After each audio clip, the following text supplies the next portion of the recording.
So the Mishnah is in the middle of a digression. We've said that it seems to be broadly following the life cycle. So it's been dealing with questions of property relating to a widow, relating to someone whose husband's is dead. But at the end of the 11th chapter, it segued off into marriages that essentially were not marriages at all, essentially non-marriages. And now at the beginning of the 12th chapter, it's going to stay just for two Mishnayot, which we'll learn today. Just the beginning of the 12th chapter, it stays with questions of youth. In other words, at the beginning of the life cycle rather than the end of it, or perhaps spanning both. Perhaps spanning both. Hanosei et ha'isha ufaska imo kdei sheyazon et bita chamesh shanim. Someone who married a woman who agreed with him that he should maintain her daughter for 5 years. So this sounds like a woman who's got a daughter from a previous marriage. Maybe she's divorced, maybe her husband's dead. She marries somebody else and she agrees with him, with the new husband, that the new husband is going to maintain the daughter, that is his stepdaughter, I guess we'd say in our terminology. He's going to maintain his stepdaughter for 5 years.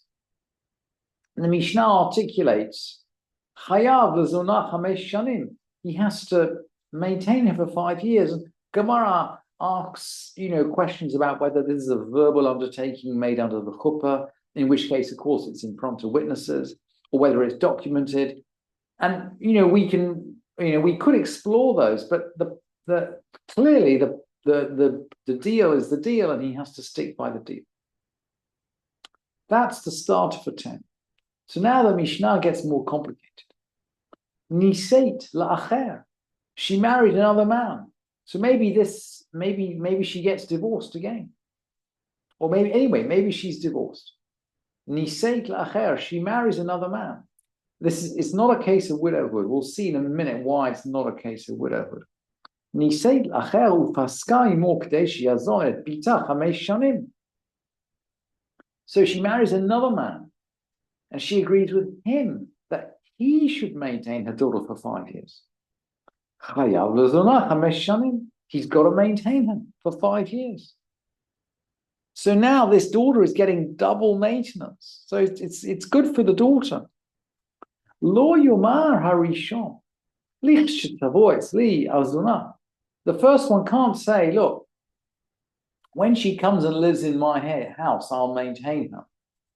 And the Mishnah has an assumption that a daughter is going to live with her mother until she gets married. Now, that is not necessarily the case for a son. The son may live elsewhere. But the Mishnah assumes that the daughter is going to live with her mother until she gets married, not with her stepfather. So the first stepfather can't say, oh yeah, she can live in my house. Eila molichla muzanoteha limakom imah. Rather, he sends her maintenance to her at her mother's place. So he's agreed to maintain her. He's got to maintain her wherever she is.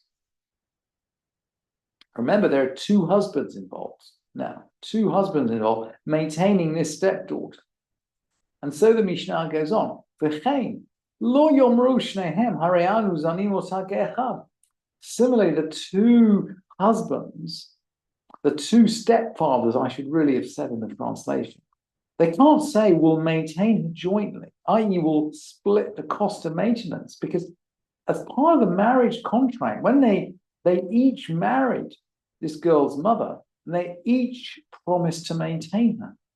And we'll see in a minute that she's just like an ordinary civil creditor. They have to pay her out. So what do? One of them actually provides for her maintenance, presumably the most recent husband, and the other gives her the cost of maintenance. She has a claim on both stepfathers. And that claim exists even if she gets married. So we got this daughter growing up with two stepfathers. At a certain point, she's going to get married. And they agreed to maintain her for 5 years. Well, that is a promise. That is a debt. It's not extinguished by the fact that the stepdaughter gets married. It's not extinguished in any way. We're going to see in a minute. It's not even extinguished by the death of the stepfather. Maybe this is why the Mishnah is now going to come back to issues of life and death. Niseit, habal noten la mazonot v'hein notnin la demei mazonot. So she gets married. So her husband, her new husband, this is the daughter now getting married, right? The mother's already got married 3 times. The daughter gets married. The daughter's husband has to maintain it. Well, that's the condition of the wedding. Every husband has to maintain his wife.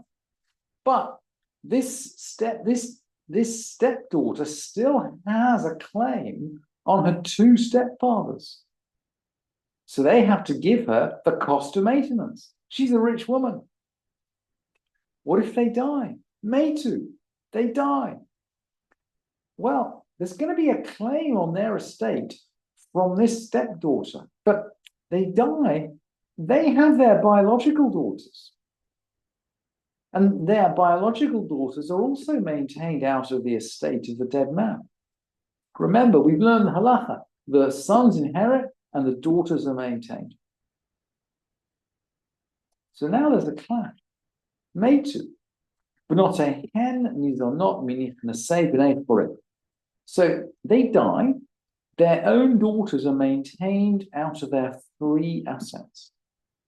And this is kind of a principle in terms of financial, I guess, lending, borrowing, seniority.